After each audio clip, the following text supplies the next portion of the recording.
Welcome to the Real Estate Investor Goddesses podcast. I'm your host, Monick Halm, and I am super excited to have with me today Pilialoha Yarusi, who is awesome. On this show, yay! On this show, I interview badass real estate investor goddesses, women that are crushing it in real estate. And of course, Pili is no exception. Yes, her birth name is Pilialoha Yarusi, but goes by Pili. She's originally from Hawaii and has also lived in California and New York and now lives in snowy New Jersey. After working in the arts, managing restaurants, running bars, and owning a berry farm, 6 years ago, she decided to dive into real estate. And she got her real estate license and has not stopped since. She does some multifamily and flipping, and her passion is taking old, rundown, flooded, moldy, fire-ravaged, termite-eaten, overgrown, underappreciated homes. Hashtag all of it. Hashtag messy, and turning them into homes that deserve a good family. She finds the worst homes and gives them a heart again. I love it. So she and her husband, Jason, have 3 lovely children, Luke, Lily, and Leo, and 2 fur babies, 2 English bulldogs, Jack and Jill. And she's taken time away from this big brood to come and talk to us. So welcome, Pili. So grateful to be on your show, Monica. Thank you for having me. Oh, it's Monique, but I get Monica a lot because it's my goodness, spelled weird. But I'm happy to have you here. So, you started, said back in 2013 in your real estate. What made you get started in real estate investing? What made me get started? Well, I got pregnant. Let's back up a little bit. So I was in the bar industry. That's not usually why people start. So I was in the bar industry with my husband, and we've known each other for 15, 16 years now, but we've only been married and together for about 6 of those 16 years. So we were in the bar industry together, and we decided one October that we were going to get pregnant. I got pregnant, and I was like, I can't really do the bartending thing while being pregnant. So we moved to New Jersey, sort of kind of figured out what we're going to do. He started getting into his family's construction company. And I could be here all day talking about that. His family's construction company is fantastic. We actually lift homes. We take them off their foundations, lift them, and give them a new foundation, a new path in life, if you can call it that. Okay. So we have the family's construction business. I am currently unemployed and pregnant, and Jason is kind of switching into the family business. So it just made sense. Jason and his father sat me down and we started talking about real estate, and we thought, well, wouldn't it be great if you got your real estate license? We started, branching out into flipping homes and doing properties and, lifting homes and adding square footage to homes for ourselves. So how we started was, our big idea was, why don't we take these flood ravaged homes, lift them up again. So we were putting in a second story, like a new first story, and a garage underneath that, thereby adding value to the house. Wow. I don't know how many flippers you talk to, but when most flippers talk about flipping their first homes, they're like, I'm going to put some carpet and paint into this house and put it back on. I know. When we flipped, we redid some bathrooms and kitchens. We did not just lift the house and add a story underneath it. So that's how we started. I mean, we started by really just kind of going big. Wow.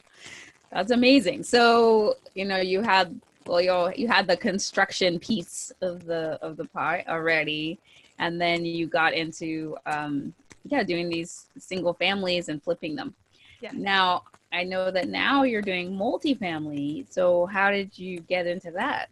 So we were really systematizing and growing our flipping business. And as we were doing that, one of our early mentors called me up and said, I have a couple of properties in Indiana that I'm trying to get rid of. I have a duplex Do you guys want to run the numbers with me and see if that's something you'd be interested in? And so we ran the numbers and they made sense, but we were like, okay, so he was a turnkey operator. So we were like, let's do something different. We'll purchase the property through you. You can put in whatever fee you want. So you can be the wholesaler. We'll purchase the property. We'll pay you to do all the renovations, and your management company can take care of it. And we'll just hold the property. And so we did. And that property, and we ended up buying 2 duplexes. They averaged about 22% ROI. And they were fantastic. We held them for a year and then sold them back to the person we bought them from at an obscene profit. And so the reason why we let those go was because this opened up a whole new world of awesomeness in Jason's eyes. For me, I was just like, okay, this is cool. We'll get a couple duplexes, start getting some cash flow in. We can start kind of putting stuff away. And Jason's like, no, what if we do 100-unit apartment building? And I'm just like, oh, okay, I'm more of, I need to process things a little bit more. And Jason's all about jumping in.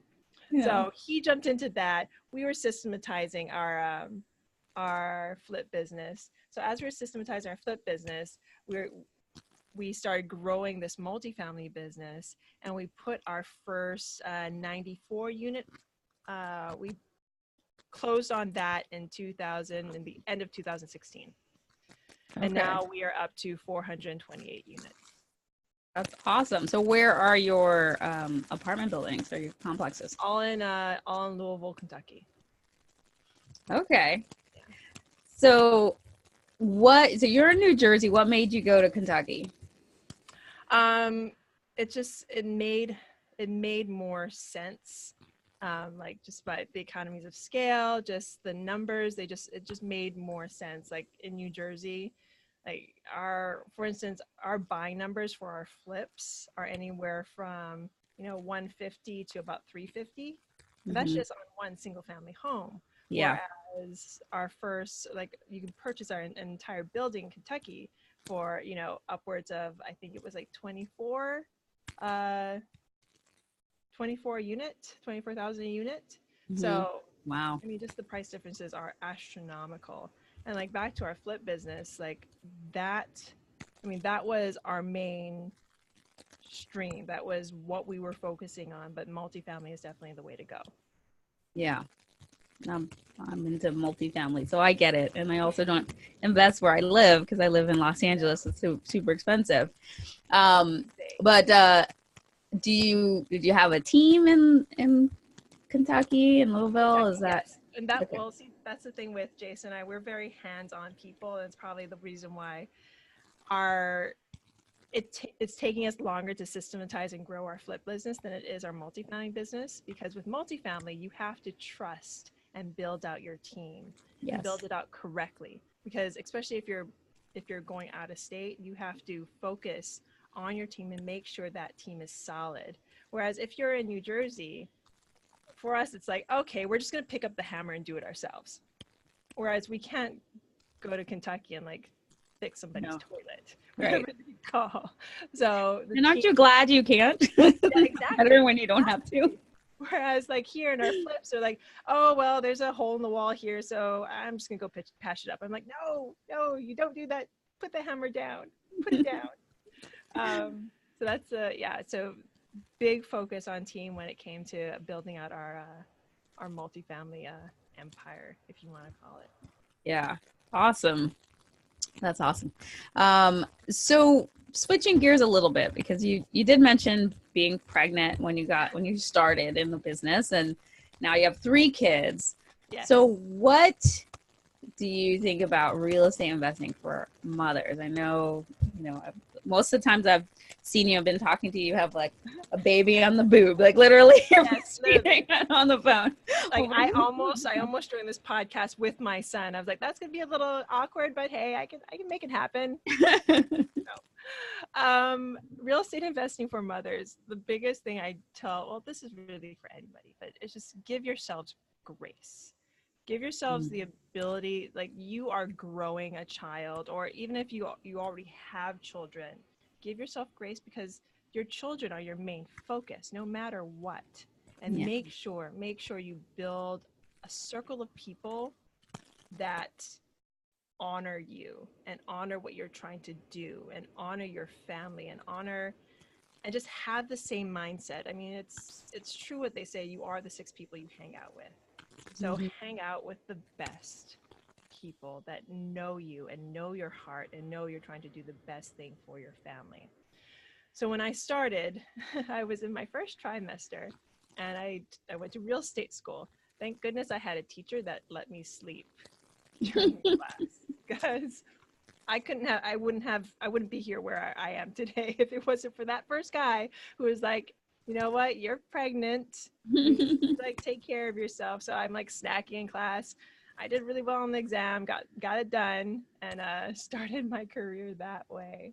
And since then, and we started back in 2013. We had our first son in 2014, our daughter in 2016, and our 7-month-old was born in July of 2018. So I've been basically pregnant throughout our whole real estate journey, and it's been a ride. I will say, like, growing a family and growing a business at the same time. It's like it's how to explain it. It's like having this 4th child. all my businesses are other children. Yeah. It's been They're very needy children. Yes. But it is nice as a mother, I think, because of that flexibility you have when you're an investor. I mean, it's definitely not necessary. I mean, depending on how you do it, there's work to be done, right? When you're building a business and you're scaling it, and it's work. It's not, you're not sitting on the couch eating bonbons all day. But what you said is true. Like, I take so many of my business meetings. In fact, I took 3 yesterday. Each of those business meetings, I was breastfeeding my child. Yeah. One of the business meetings was like with a room full of gentlemen on the video call, and I was just like, I'm just not going to show my video. I'm just not. You're going to hear my voice for this call. And you make it happen. As mothers, we make it happen. We make it happen for our children. We make it happen for our businesses. I mean, I give kudos to all the mothers out there and all the ladies out there who are looking to be mothers. And even if you don't want to be mothers, it's just having that mindset that as a woman, whether or not you're a mother, you can do this, no matter what. You're a goddess. Yes. Hashtag, you're a goddess. You can do this. Hashtag, you're a goddess. And we were, also, and this is for everyone out there, not only mothers, not only women, get rid of the things, give away the things you don't want to do. So for instance, we were just talking about this. You have your house cleaning lady, like someplace in your office vacuuming, and you told her not to vacuum. So ladies, I know you think you can do it all. Have someone else vacuum your house. Please. If you can afford that extra, $100 to $150, get somebody else to do it. You will be surprised how much time you free up. All of a sudden, like, I had all this time either to spend with my kids or to work on my business, because your time is valuable. Your time is worth that extra whatever an hour for somebody else to come and do those things that you should not be doing yourself. Absolutely. Yeah, we were talking before we started the recording about how I pay $120 a week or something for my cleaning lady to come in, and that is the best money I spend. Like, hands down, it is worth exponentially more to me than not having to clean the toilets and vacuum and laundry and all that stuff. She just adds so many hours to my life, and and I get to do the things that I love doing versus and don't feel bad that you're not cleaning your own house. No bad feelings at all. I'm so excited by it. What you're not supposed to do. I'm like, no, stop thinking that. You're supposed to be taking care of your family. And how you Yeah. can take care of your family is get rid of those things that you don't need to do. And that goes for your business too. If you're Yeah. not good at organization, if you're not good at picking up the phone and calling people, get somebody else to do it. Hire out, leverage people. The same thing in life, same thing in business. Leverage people, leverage good people. Yeah. Leverage people. Who are good at that thing and like it. Yes. So, there are people that like Clearly is like really great at what she does. She seems to enjoy it. So I'm happy for her and for me. So, and then like on the other side, so we're talking about mothering, but you also work with your husband, Jason. And so my question for you is, and I too, where I work with my husband, what do you think makes for a successful partnership with your significant other? Well, that's the word. It's partnership. It's communication. Like no matter what in business, in life, your love life, every single part of your life, you need to communicate. You need to communicate on a regular basis. So Jason and I try to have date nights every week. We try to have alone time with ourselves. And as I'm saying this, I'm like, wow, I need to get on those date nights again. Since we had our third child, they're sort of been slowing down. But Yeah. you need to make that time. You need to make each other. If you work with your significant other, make them significant in your life. I'm a huge proponent of time blocking and the one thing. Gary Oh, Keller, yes. Love huge the one proponent thing. of that. Yeah. So first thing when I do my schedule, especially at the beginning of the year, I'm like, I put in all the personal time, all the kid time, all like, this is Jason's time, this is date night, like all that goes in first. So if you're working with your husband, you need to put your personal life with him first before business. Business can be a very close second because you guys are partners, but you need to put your love for each other and your faithfulness together and your the reason why you actually decided to partner up and be business partners. I mean, you could have been a business partner with anybody else, but you guys chose each other. And this is key, and this might be hard to say. If it's not working out, acknowledge that you have not failed. You tried.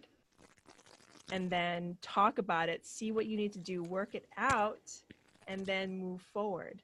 But if it is working out, then continue to move forward, continue to give yourselves grace, and continue to work together. The great thing about Jason and I is that we met working.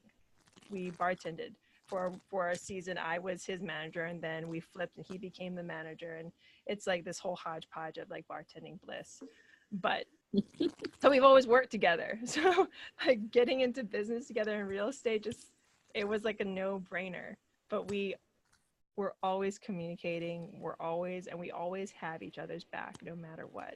Like always have that support system. He's my support system. I'm his support system. And we're always there for each other, no matter if it's something to do with our children, something to do with our businesses. And we're really good at delegating things to each other. So for instance, I am mostly in the single family flip realm. He is mostly in the multifamily realm, but we jump into each other's realms all the time to give each other support. But we know if stuff ever hit the fan, I would go family first, and then he would take care of business. Family is always first, of course, but then we know if somebody needs to go pick up the kids, I'll go do that. No, you go take this business meeting that I don't need to be at. So, like, really know what each other's strengths are, and just lead with your heart. I don't know. It just works. Yeah. So good. I love that. And it's I know true. that was kind of long-winded. No, that's good. It's good stuff. I work with my husband. We have this amazing partnership together, and that's a lot of what you're talking about. We each have our own roles. We have distinct roles that we handle, though we can, we definitely consult each other and support one another as needed, but we have our own lane, usually. And you do have to put the relationship first. You have to put your family first. You have to put each other first. You have to put love first. Yes. And then the business is second. But knowing that, like, having your partner, the person that you like, having somebody you trust so much, right, as your partner, who you love, and know that they have your best interests at heart because your interests are so aligned. It's special. It's amazing. So everybody, like, I usually get asked what's the best like business decision I've ever had, and I always say Jason. It's true. He's the best business decision I've ever made. The best like decision I've ever made from my heart. It's like the partnership. And again, going back to the people that you surround yourself with. I mean, your husband, your significant other, your wife, your partner, they are the most important person in your life. I mean, yes, you have your children, but you decided to start this, whether it's your business, your life, your partnership, your everything. So acknowledge that, honor it, and lead with that. Beautiful. Love it. So good. So good. All right. So my next question is a question that I always ask every guest, because I think that we learn so much more from what doesn't work out, our mistakes, than we do from, the smooth sailing times. So what would you say was your biggest mistake, and what did you learn from it? Biggest mistake right now is actually on the market. This is one of our first. This is supposed to be a test flip in this market, and the market that we were testing this in is actually the market we live in. It's a town we live in. We love living here, and we're like, well, why don't we start trying to flip homes here? So we found a home, and the numbers worked as long as everything kind of went to plan. But I looked back at the numbers, and they worked. They were there. They were spot on. But with this flip came a series of mistakes that we weren't prepared for. So this flip has taken us about 2 years. Wow. Yeah. And this is like now I would never do this house. Now I would just be like, yeah, no, don't, not in this town, not that house, not gonna do it. So why not? So break it down for our audiences. Like what specific did you learn? What was wrong with the town? What was wrong with that house that you wouldn't do again? The town was a little more difficult to work with. They were more stringent on their policies, and this was our first home that we were doing in this particular town, even though our construction company has been, doing business for 40 to 50 years, depending on when you ask my father-in-law. So it's a zoning issue, and there was zoning issues. We had to get variances. There were things that the building department told us that we could do when we first went in there, but we didn't get writing. So when we went back, they were like, oh no, you have to do this thing and the other thing. So it took us, I don't know, 9 months, almost a year to get out of zoning. Yeah.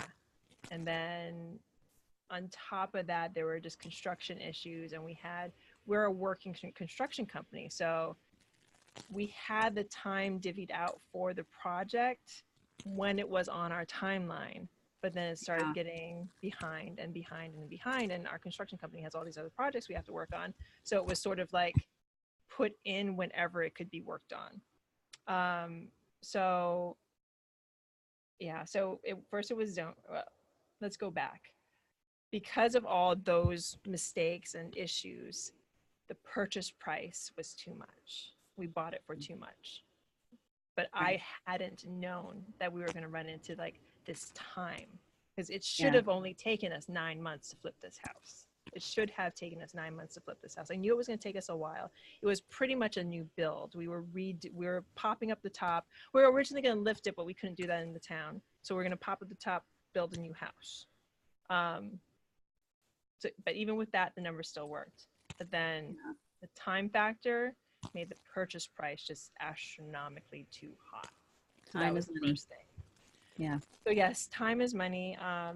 when you do your numbers, and this is for all your listeners out there, make sure you know the town you're working in. And if not, ask around and make sure that you know like the type of build you're doing and how long it's taking other builders to do it.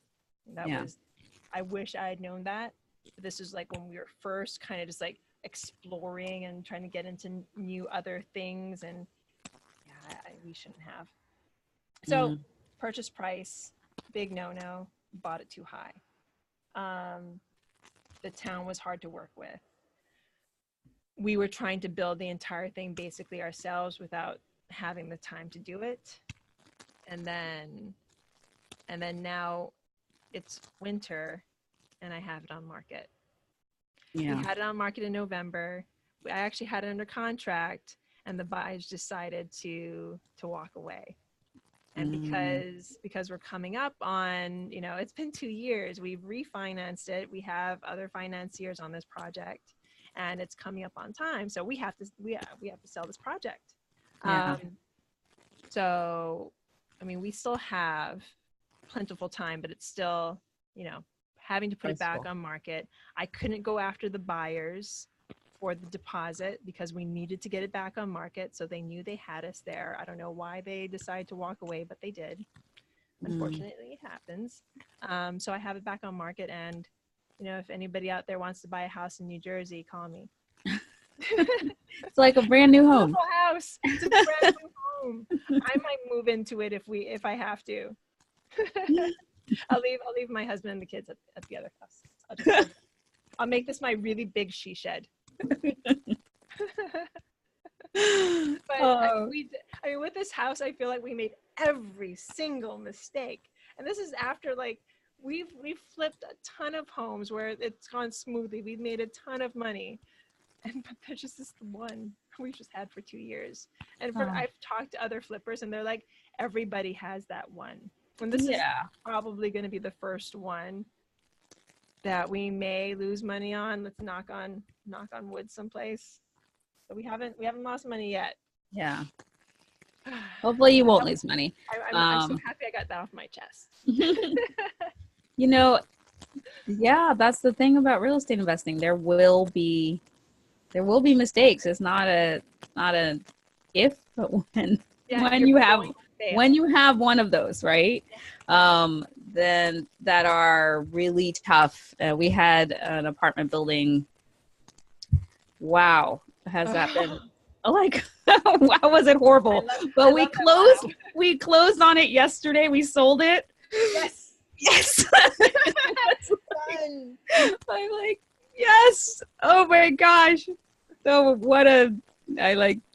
it's like giving me gray hairs. I've lost 10 years of my life, you know, dealing with property, but my gray hair is coming back after my hair. But how much have I learned? So much. How much did you learn? Exactly. Right. The price tag on the learning is worth it. It's worth it. Yeah.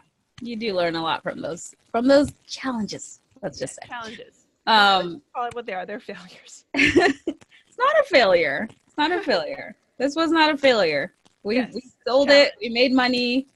There you go. Learned a lot. But yeah, so I wouldn't call it a failure, but boy, was it. There was a lesson learned. Boy, were there lessons. Let's just say that. Yep, many lessons. So there you go. And how about, so the flip side, what are you most proud of? What am I most proud of? I'm actually most proud of the first multifamily property that we put under contract and we closed on. That was a huge undertaking, and I'm going to be honest, this was mostly my husband, because I was still in the mindset of I don't know if we can do this. Yeah. I'm going to focus on like our family and the flipping and the things that I know and I can touch, whereas, you know, and I'm the one that brought those two duplexes to Jason. I was like, this is gonna work and we can do this out of state. But then all of a sudden, like, he puts on like a 94 unit, and all of a sudden I'm just like, oh, let me watch for a little bit. So once he closed on that and it started really moving, I was just like, okay, the proof is in the pudding. Like, this makes sense. Yeah. Multifamily makes sense. It's like it's it's the next step up. I've talked to dozens of flippers. I just had a conversation yesterday, and they're just like, we're ready for the next step. And I was like, well, this is the next step. This is who you need to talk to. Yeah. You can call Jason whenever you want. And this goes for any of your listeners out there. You guys will have my information at the end of this call, or at the end of this at the end of this podcast. Just for anybody that's just starting, get over. And if you have the same mindset that I did at the beginning, just kind of work through it, get over it, because multifamily is where you need to be. It's not harder to go bigger. No, A lot of people think that, right? You have to start small. In many ways, it's actually easier. Yes, in many ways it is easier. So, but we have that, we people play Monopoly and you learn first you need the little greenhouse, then you get the other little greenhouse, then you get the little greenhouse. And then after you have enough greenhouses, then you can do, the red hotel. But it doesn't work. It doesn't need to work that way. You can, and red hotels are often easier. Yeah, and so in this game that we like to play, you just go and pick out the red hotels and you just put it in the spots. Yes, that's how I play, but I had to learn that too. So to what do you attribute your success? Well, really to the partnership I have with Jason, with his family, my family, of course, but really to the partnership that Jason and I have. I mean, without him, without our partnership, we would not be successful, because he completes me in ways that I didn't know needed to be completed, especially to move forward in this arena. It's not something that, even this conversation that we're having right now, I wouldn't have dreamt of being here with the knowledge that I have today had it not been for Jason. Just giving myself permission to really really excel and really know this amazing world of real estate that we've gotten into together. So really I attribute it mostly to Jason and then Partnership. Beautiful. our partnership. And what advice do you have for a woman who's just starting out in this field? Know that you can do it. Give yourself permission to excel. I think a lot of times, and I do this to myself, I don't give myself permission. I don't give myself the permission to succeed. Yeah. We always, we talked about failures, and they're almost a necessity. But giving yourself the permission to succeed is key. Allowing yourself that ability to take the next step, and then the next step, and then the next step, and then 6 years later you're going to find out you're going to be in this place where you have 428 units and a multitude of real estate experience behind your back, and you're starting to teach other people how to do it. When I first started, I was pregnant in some dinky office learning real estate out of this huge book that I basically threw away, or used it as a doorstop after. And then today I get to be on this amazing podcast. So it works as long as you give yourself permission. Give yourself permission to succeed. Awesome. Love that. And what do you wish you'd known at the beginning that you now know? Everything. Maybe pick one. Pick one. I wish,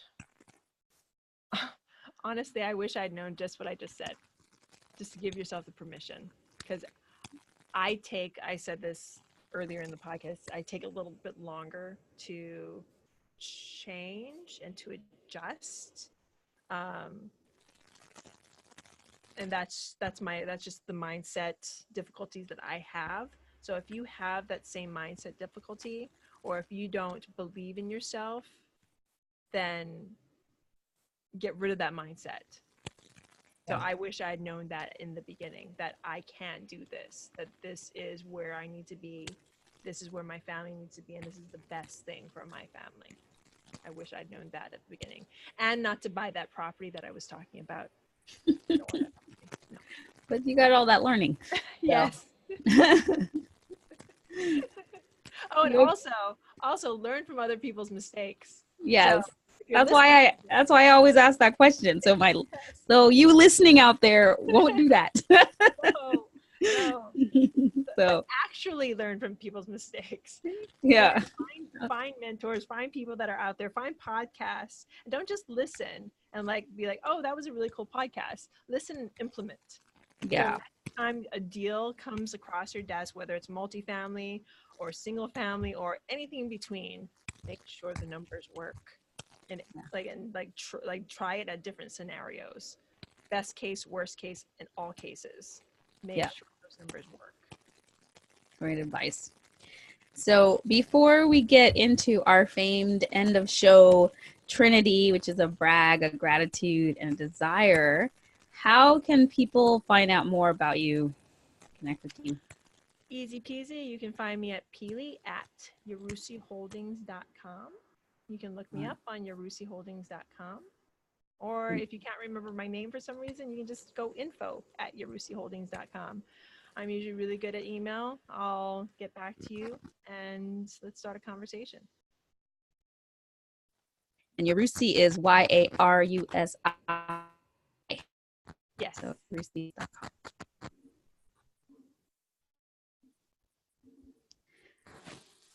Okay. Sort of frozen for a second there, but I'm back. Okay. All right. So it's time for the Trinity. And it's a brag, a gratitude, and a desire. So what is your brag? My brag is that I have the best family and the best husband in the world.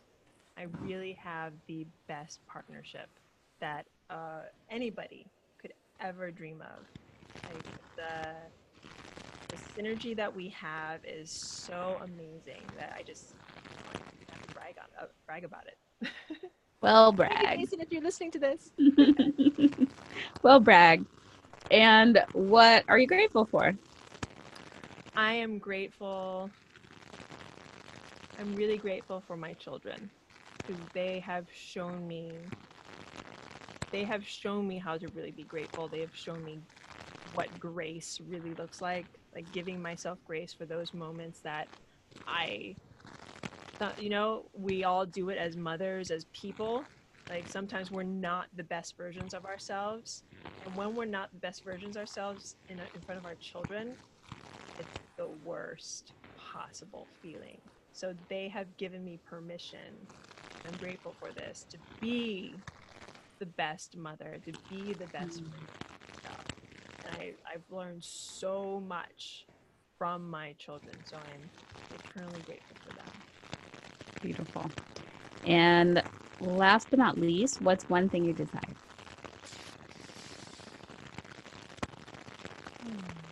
One thing I desire, I think I'm going to go with something standard here, financial freedom. We're not at that point yet. I'm going to be honest about that with all of your listeners out there. I'm from Hawaii. I go home at least 2 times a year. So, a lot of people would think, yeah, you're financially free if you can do that. No, I budget that. That's in my budget. Yeah. I'm not financially free because I still have to, there's still things that I want to get in life. And that's one of the biggest things, is to be financially free, not to have to worry about, okay, I'm going to go to Hawaii, but then am I going to come back and my business is in shambles? So I want to be able to take that breath and be like, okay, everything is being handled and I can go to Hawaii, or I can spend all this time with my children, not have to worry about this property or that property or really, anything. Yeah. I'll still be worrying, but my bank account won't be. Money's coming in even when you're on vacation. And sleeping and doing other stuff. That's where we all want to be. If you're listening to this, I am sure you want to be there too. And Wow. we are right there. We're reaching for it. It's there. It's in our grasp. We just have to give ourselves permission to just grab it and hold on to it. Well, so shall your desire be, or so much better than you can imagine. Thank you. And yeah, my mission is to help 1 million women find financial freedom through real estate. So awesome. I'm going to get on a call with you just to make sure I'm doing everything I can. Yes.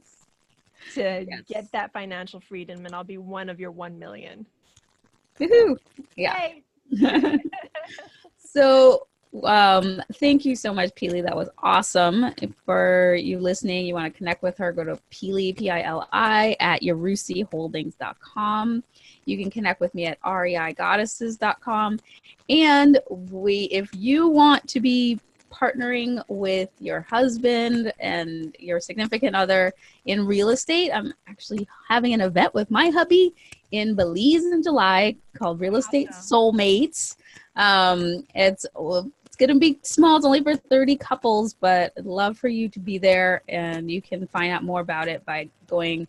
The easiest way is tinyurl.com/RE Soulmates, or you can go to realestateinvestorgoddesses.com under events, and you'll find out information about that.